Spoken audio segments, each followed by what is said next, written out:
back into the swing of things? Yeah, you need them. 10 days is a long time to be away from the rink, and no matter if you're skating, working out, or doing nothing, you need these 4 days. So,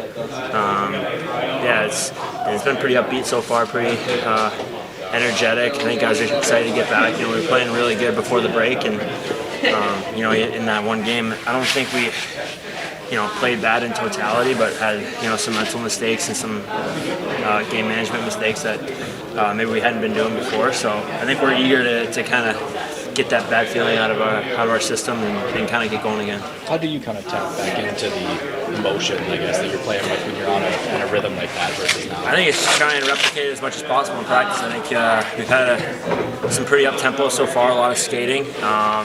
Todd's been barking and trying to make sure that we're paying attention to the details. We're staying in shifts kind of long to make sure that not only are we physically ready, but our minds are ready to be at tip top for games that last 3 hours. You can replicate as much as you can in practice, but we're only out there for an hour 20. It's hard to have that mental stamina to stay in a game for 2.5, 3 hours when after 2 weeks off. He mentioned game management after that game, Tampa game, and said that's hard to mimic in practice because you don't check the same way and have the same conditions. Really, how do you improve that? Well, I think those longer shifts are kind of that same way. Sometimes as soon as the puck gets out of the zone, you blow it down, drills over, but that can be after 20 seconds. I think you saw, not just today but yesterday too, that those shifts will last, and you need to change at the right time and hold on to the puck when you need to, let your line mates change. And so, you saw like a breakaway out there, I think too. So, we're getting shown the other side if we're not accountable to our game management skills. Do you feel like seeing some of that in that Tampa game was an aberration from how things have been, or was? Yeah, I think winning 7 in a row, you're not going to get away with doing that or you're not going to be able to do that when you're making game management mistakes like we were. So, it's up to us to make it an aberration moving forward and stick to the type of game that we had been playing. And like I said, it wasn't a bad game in totality. I think we outshot them. That was almost 2 weeks ago now. So, but I think it was 31-13 at some point. We were watching clips today. So it wasn't a bad game, but just the big mistakes are what killed us. Andrew, how important is it to take it, genuinely game by game? Because if you look at the totality of the 27 games you guys have left, it's a pretty daunting schedule.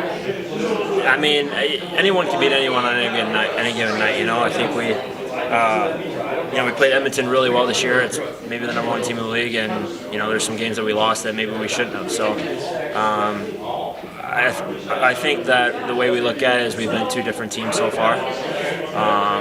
One before Christmas and one after Christmas, and the one after Christmas has played really good and beaten a lot of top teams in the league. Going to Winnipeg, you win that. Going to Edmonton, win that. Washington, we beat at home. So those are 3 of the top teams in the league that we've beaten. Obviously, we've lost some games that we shouldn't have lost, but I don't think we're afraid of the schedule by any means. That's something you guys talk about. Especially down the stretch, how big is mentality going to be for this group? Yeah, I think that we talked a little bit about identity to get today and all the parts of the actual hockey game, but something we talked about at the end was just our togetherness, our resiliency, the team that we have in terms of handling adversity but sticking together. And I think that has really gone and improved since Christmas, and I think that obviously winning helps with that. But I feel like we're really gelling as a team and togetherness and all that sort of thing. So that'll be really important to keep as we head down the stretch here. There's just so many games, and it could be any one line or any given player on any given night, and we're going to need everybody. Thanks, Copper. Todd, did you like the pace of today's practice? Did you think the guys were into it today, or? Yeah, I did. Usually the second day is a little tougher than the first. You got a lot of crap left in your legs from the day before, and the intensity was just as high. It was designed that way, and they battled right to the end. So no complaints about that.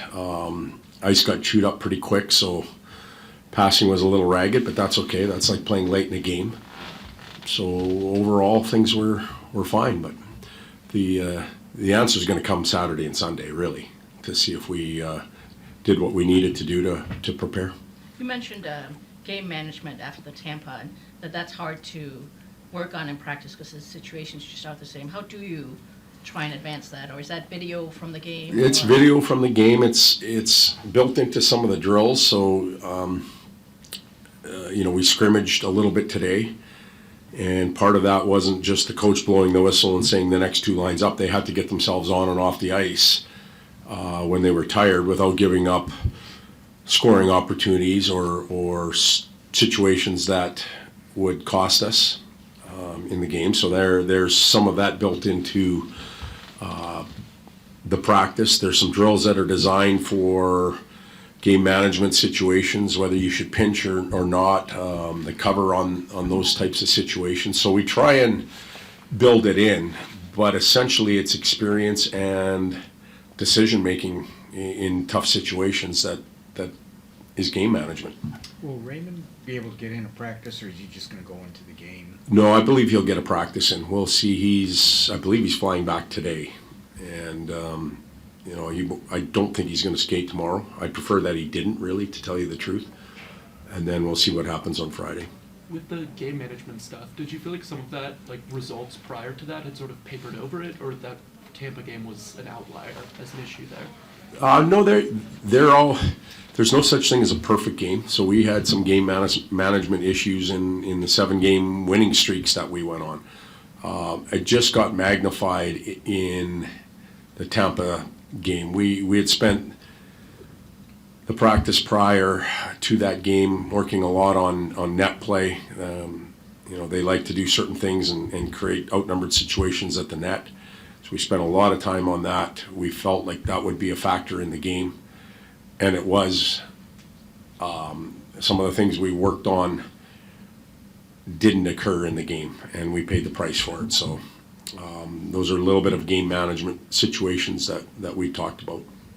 I was looking at some of the defensemen that Trent has worked with throughout his career. There's a pretty strong. Pretty impressive group, yeah. What do you think has made him so successful at improving defensemen, and what are kind of the through lines there? Well, I think when you coach and you have played as much as he has, you think about your role as a player and how you were treated by coaches, the type of feedback and support you receive from those coaches, how you learned as a player from those coaches, and then you try and apply it. But he's smart enough to understand that not everybody's Trent Yanni. Everybody learns in a different way. And I think that Jan's biggest strength is his support for the back end. Now, that isn't, it's not always kumbaya and everything's fine. He treats them like a father would and holds them accountable, but also has a lot of support for them. When we get into the coach's room and we start bitching about a defenseman or something, there is support there, and I think the D feel that.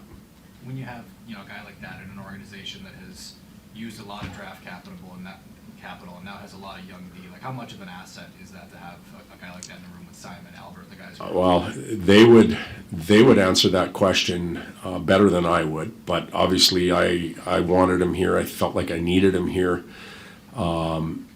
it's not. It just hasn't been here, but the young defensemen in Edmonton and Anaheim and Duncan Keith and Brent Seabrook would tell you that.